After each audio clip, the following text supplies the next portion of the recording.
তো কেমন আছেন সবাই? আশা করি সবাই ভালো আছেন। এটা ঈদের আগের আহ, একটা ভিডিও। ব্যস্ততার কারণে আপনাদের দেখাতে পারিনি। ঈদের আগে গ্রামে যাচ্ছিলাম, যেতে যেতে আমাদের গ্রামের পাশেই যে প্রাইমারি সরকারি স্কুল আছে, সেখানে দেখেন কত হাজারো ফুলের সমারোহ। সেদিক দিয়েই চলে যেতে হয় আমাদের ছোট্ট গ্রামটায়। আমাদের গ্রামের নাম দুর্গাপুর এর বরিদ পাশাইল গ্রাম। আমার জন্ম বেড়ে ওঠা এখানেই। তো এখন আমের সিজন আমাদের ওখানে, অধিকাংশ বাগানেই আম পাড়া হচ্ছে। সবারই বাগান বা গাছ কিছু না কিছু আছেই দুর্গাপুরের মানুষদের।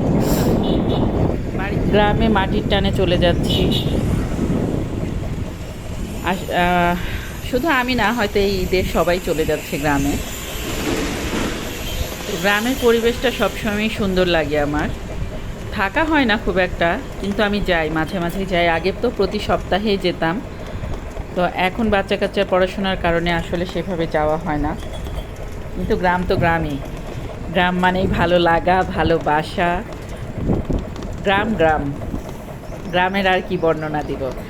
এত সুন্দর, চারিদিকে শুধু সবুজ আর সবুজ। সবারই উচিত নিজস্ব গ্রামে একটা আবাসস্থল গড়ে তোলা। আমার শেকড়, সেটাতে আমাকে ফিরতেই হবে। শিকড় ছাড়া আসলে মানুষ বাঁচতে পারে না। আর যারা বেঁচে থাকে তাদের আমার মনে হয় অনেক অপূর্ণতা থাকে।